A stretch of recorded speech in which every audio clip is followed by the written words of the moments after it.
Kadam. You must know 1 second. You can make the sum of all the Shras Bitul. Let's remember again, just Shras Bitul, we haven't really focused on all that much, so just to get our genes correct. We're doing Shras Egos, which is an oath imposed upon others so you can have testimony that can benefit you.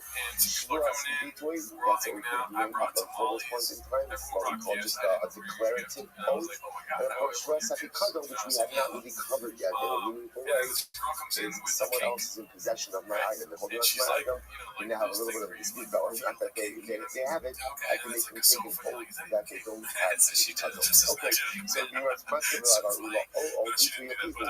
Shane that, Owen, but she revealed it, and the first thing I said is, so again, why don't you make it easier? Shove it into peanut butter cake, because nice. ultimately, again, Right? Yeah, and we then both have nobody all said anything, she just put Mine it down. Shua, and And we we all both eat have a Shua, tamales, the we eat Amy pozole, Mine Cohen, there's no Cohen you involved, know, we carne got him asada, Shalom, pico de it's gallo, Yasmami. And yet, again, both could have a scenario that doesn't necessarily require a monetary so fee, a or couple you have a hours go Shua's by, I Bitui think I've said that peanut doesn't butter have a twice. monetary fee. The whole time, you know, Which sure, you it's gonna if you eat, cut them you know, it makes more sense to learn a Shua Sa'idos and Shua Sapikadon. Why?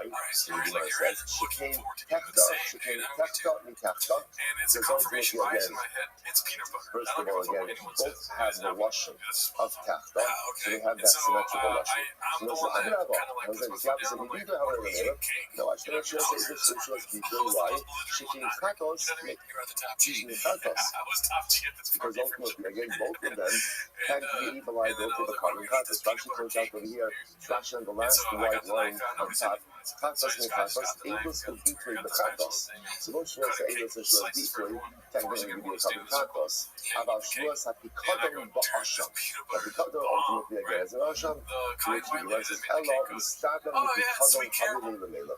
Rather, it makes more sense Salted to learn caramel. out Shuas And then Eagles and everyone Shuas starts laughing. Hapikadon. Why? As we're Because going to I've see been now, saying because peanut there butter are all night. more I took a bite, shared and that's when she similarities finally had enough. between Yeah, Eidos and and she white Pikadon labeled me than Eidos and to a movie, Bitui. dude. She like What are the pictures shared me white lady similarities style between Eidos and by saying, Pikadon? oh, Shekain salted caramel. Chait. Can I tell you where you fucked up? First of all, again, Chait. Where do you Rashi actually? says Where do that you think Chait you means fucked up? Tachta. So first of all, again, Shuas Eidos and Shuas Pikadon have that same exact motion of Tachta. That's number one. Number two, the amazing top eight, the Kafir. Furthermore, again, they're both chayiv on mazit, intentional violation, as opposed to let's say Shuas Bitui. So remember again, you're not chayiv for mazit. Next, top eight, the Kafir. Both have a tzliya, a claim, and a You fucked up by not asking what kind of cake is. That's something I asked right away. What is it? Well, you are fucking coffee cake. Rashi says you're going to tell them the Kafir. Eidos and Pikadon, boy, are you being kinda obscura. So both Shuas Eidos and Shuas Pikadon, there's a claim and then there's a counter denial of that claim. Mash Enki Shuas Bitui. Shuas Bitui doesn't have that. Shuas Bitui ultimately again is just the because you said peanut butter so many times. Rashi says You got Eidos excited. and They let you Pikadon get stay excited on for Shuas peanut butter. L'Sha'avar, right? The Lashon Avar. So both Shuas Pikadon and Shuas Eidos are both retrospective Shuas. About Bitui, It's actually not peanut. If I'm there, I'd be like, honestly, if you had said peanut butter even one time and I'm there, I'd be like, is it peanut butter? right? Or Shalom are Shutting retrospective. out. I should have invited you. I know all the baked goods that if people bring in the office, I go and look at All it. these similarities You know, I'm like, between oh, is that, Shuas you know, I Eidos don't know and Shuas You're right, I was not Therefore, it rubbing makes wrong. more sense to It compare was shaped those like a two. peanut butter cup. It had little What's chocolates the on the outside. comparison I about? immediately thought of The Reese's. comparison is Like that it you was told a me big peanut that butter. just like Did she Shuas make it? Hapikadon She made requires it. It was a delicious. monetary claim. And A it was a monetary claim, caramel so what? to Sweet Shuas caramel. Eidos is going to Salted require caramel.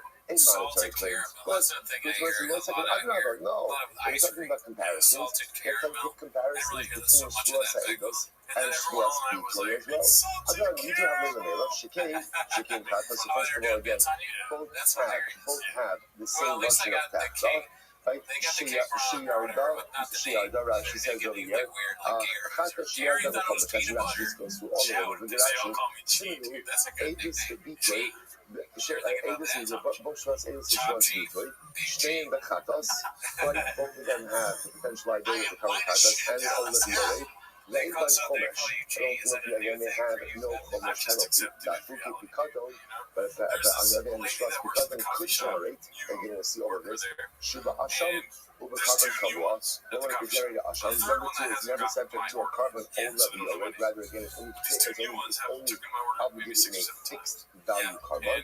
In most, I love Chomesh. And there are circumstances where you can be high for an additional gift. Give it to the Shila no Siderosho, the Kamishisaya safe Allah. We'll see. Which the one says, so the point where maybe over here is what's you could compare Shuas Eidos to Shuas Bitui in many ways as well. So why not make that comparison? Hanach Nefishim, you're right. But there are more comparisons between Shavuos Ha'edos and Shavuos Pikadon, and from Shavuos Ha'edos to Shavuos Pikadon.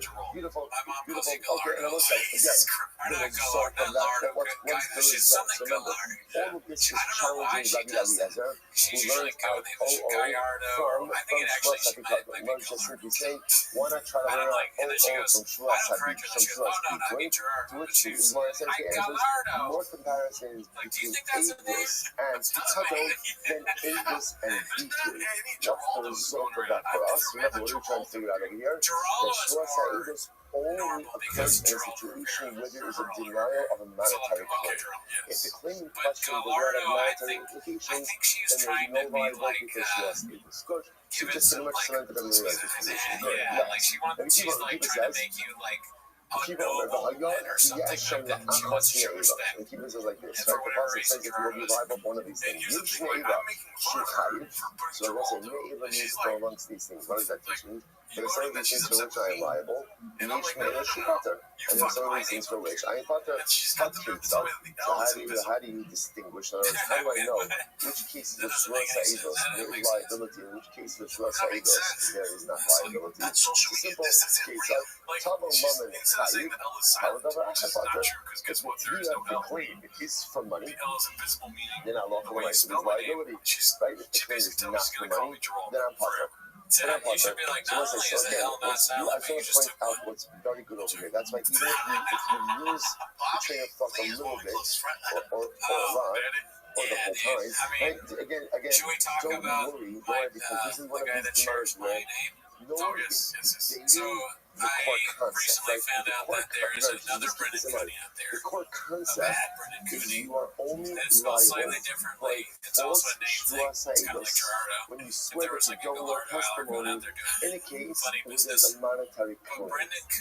That's the whole result over there. There happens to be more Machlokas about how I learned that concept. But if one of these Machlokas, everyone's agreeing on the concept, just disputing or debating what the source is. So now Rabbi Akiva says, Me'ela, essentially Rabbi Me'ela, there are times ultimately you are chayiv, times you're not chayiv. How do you distinguish that? Monetary claim, ultimately again is liability. No monetary claim, no liability. I must say, how do you infer that way?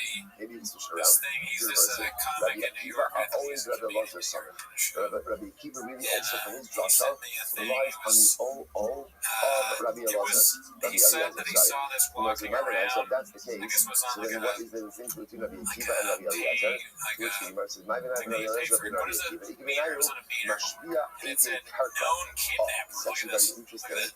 In that Femina may be not so remember again, this is what we do with Rabbi Akiva.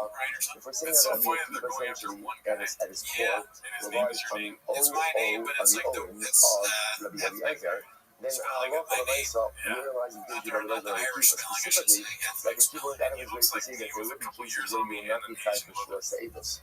What are those cases? I'll tell you, Eidei Karka. Now, what is the case of Eidei Karka? Rabbi Akiva Potrin, or Rabbi Yochanan says, Rabbi Akiva will say that's your pater, and Rabbi Yochanan Amar Hasa Mashpia Eidei Karka. Okay, fine. So before we get to this, look at Rashi just a moment. Rashi says, "My benayu." Rashi next Rashi. Rabbi Eliezer Chayavin. Ikavi Hashavas Al Gzila Mashamina Way. The Chayiv Hashavas Al Gzila Karka. Because I write that the Ruah Din Shavuos Ha'Pikadon or the Shavuos Ha'edos. This is very interesting. What happens if I have a real estate claim against you, right? And I think it's true when we have Eagles in that case. And then they go on and they swear that they do not know any Eagles about my real estate claim. But they're lying. It's like, who's worse, really?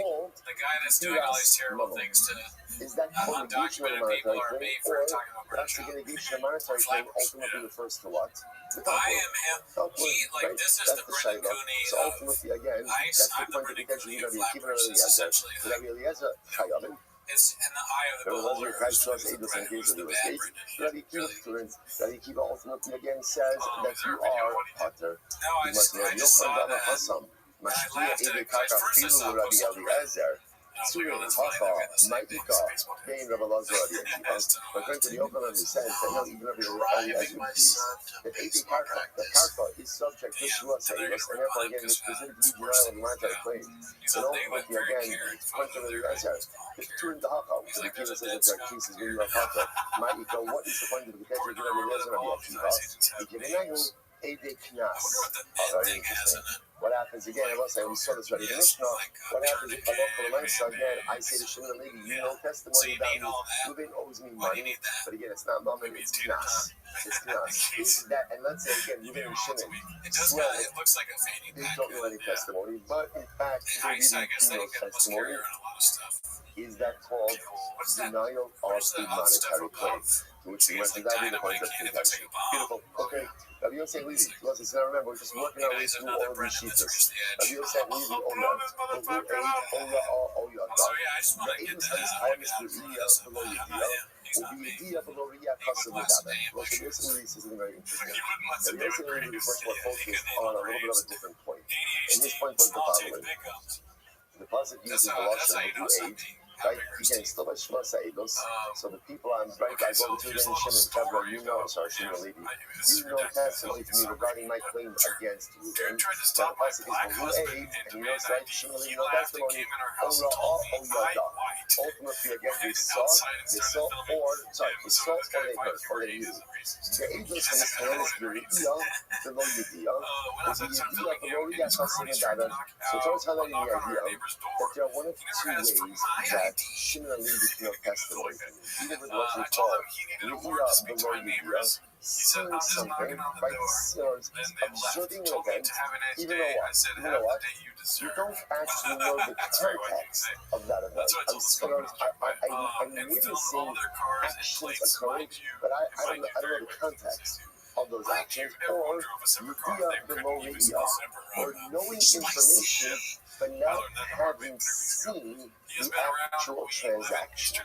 Either one of those scenarios could create liability for Shmuas Ha'ibus. So the Gemara says, let's analyze this. I'm going to have Papa Rabbi. So let's take Rabbi. He's like an urban legend. Lema, Rabbi Yosef Levi, let's take Rabbi. Rabbi Yosef Levi must not hold of Rabbi. Now, what does Rabbi hold? Take a look at Rashi. It's actually beautiful. Rashi is right across. Pretty much right across. What is Rabbi? Let's say Rabbi. The Goyim, the Chayiv, B'Didami. The Goyim, Ha'orka B'Nagmar, and the Chayiv, B'Lori, B'Didami. So each of them can see essentially Rabbi holds that you can create liability based on, I guess, what we would call today circumstantial evidence. So what is Rabbi? So this is very interesting. This time, Rabbi says as follows. Gomel ha'okar bein ha'gimolim. If you have a camel that is mating. Now, okar literally means kicking. Rashi says over here. Ha'okar boy paragla means kicking. But if you bless the rest of Rashi really means kishavon yizakik l'nekiva. V'yucham u'makeh baragla gimalim shebisidosa. Apparently, when camels mate, they get a little liberty. And what ends up happening, they end up kicking the camels around them. Those around them, I don't know, whatever the Matthias is over there, right, the Wikipedia, whatever, so therefore they kick. So the case here also is, so Gabal HaOkra B'Nagmolim, so you have a camel that's moving, and therefore by definition it's kicking, and then what do you find afterwards? The Mitzah, Gabal HaOkra B'Nagmolim. When the camel finishes mating, what do you find? A dead camel next to the mating camel. What's that?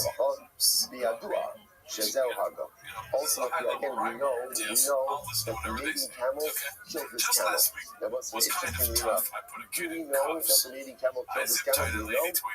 No, circumstantially, we could put together a picture, right? Because again, there was a camel that was mating camels kill other camels, and then another camel is dead right in the proximity of the mating camel. So we put this in this position of the Akha. And the Akha, which is to create liability, financial liability, based on circumstantial evidence. The Gemara says, Shazar, the Iflate of the Akha, because notice you get to reveal, see how really hold does not hold the Akha. Because when it says, really says, you can create a liability with knowing something even if you didn't see it, or with seeing it even if you didn't know it. But according to Rosetta, really, you need concrete information one way or the other, either by seeing the event even if you don't know the context, or by knowing context even if you didn't see the event.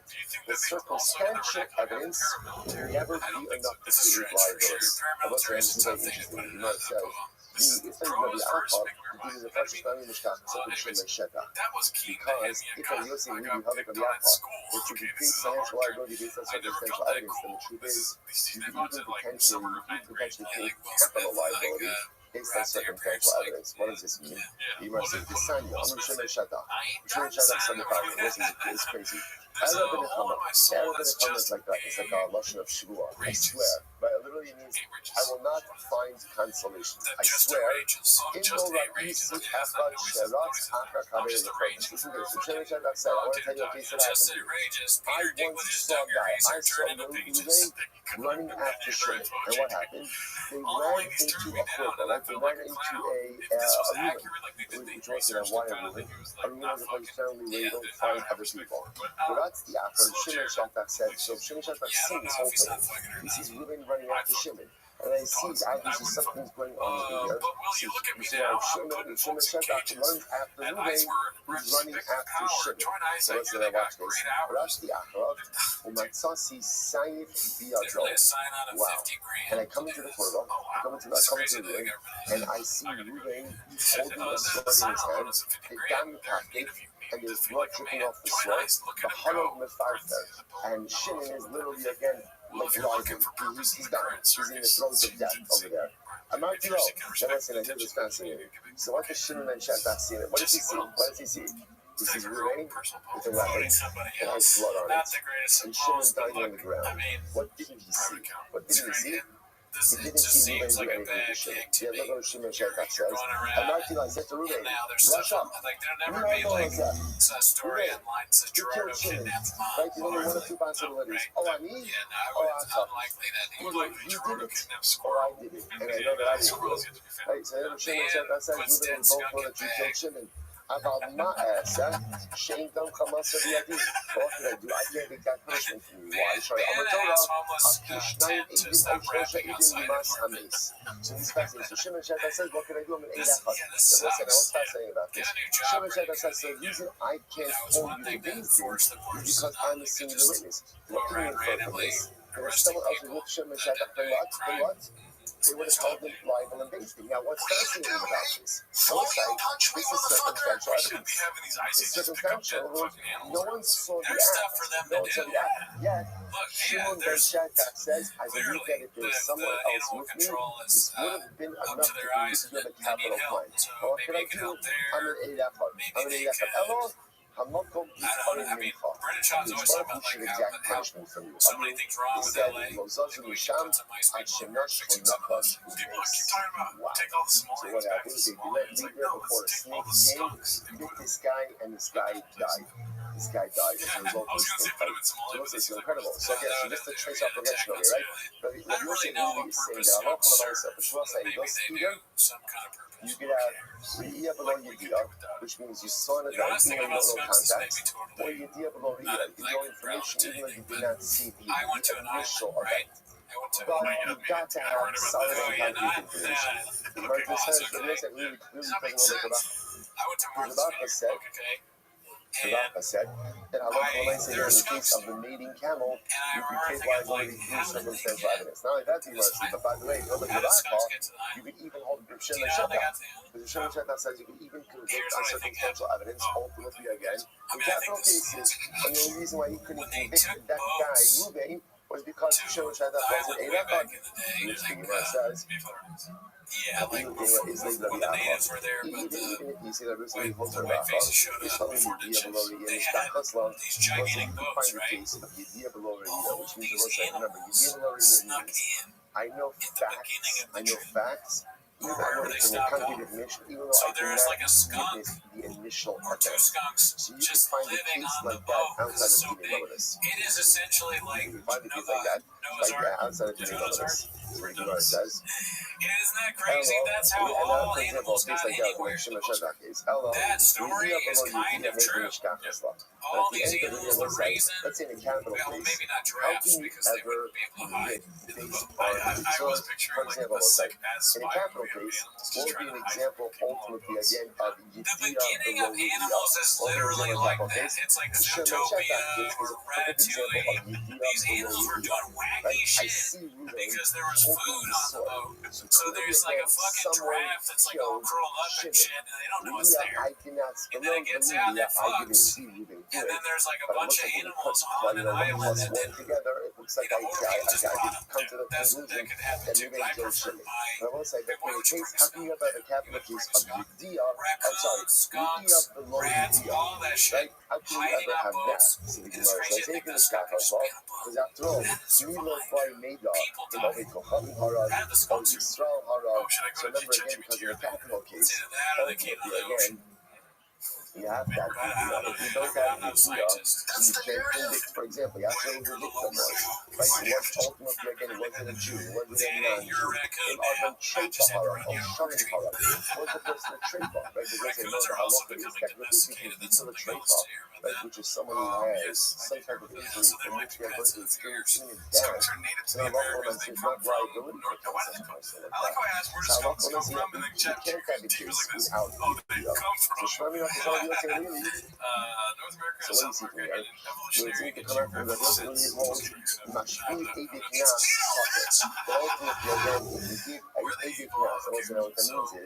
If I go to witnesses and I claim for them, Stripes testimony was benefiting me in a Knas case against Ruvain, so ultimately there's not liability for Shuas Ha'id. These are like the highest. Because if you think that it's Chayiv, so they were okay. Well, then that destroys my fantasy.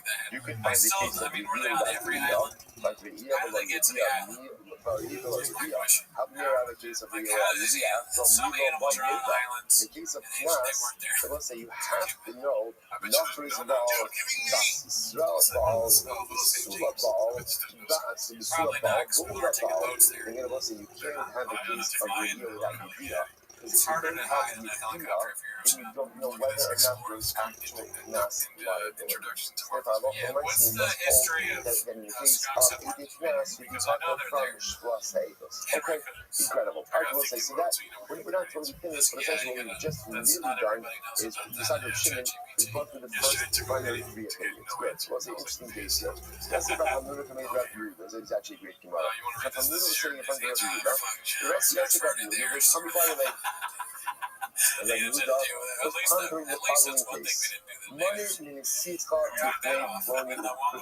with Floni This man brings skunks. Make so what I America will skunk say, free again. here's the case. So I go ahead and I say to Ruvain, Ruvain, money means Sitcha literally means I counted out the money.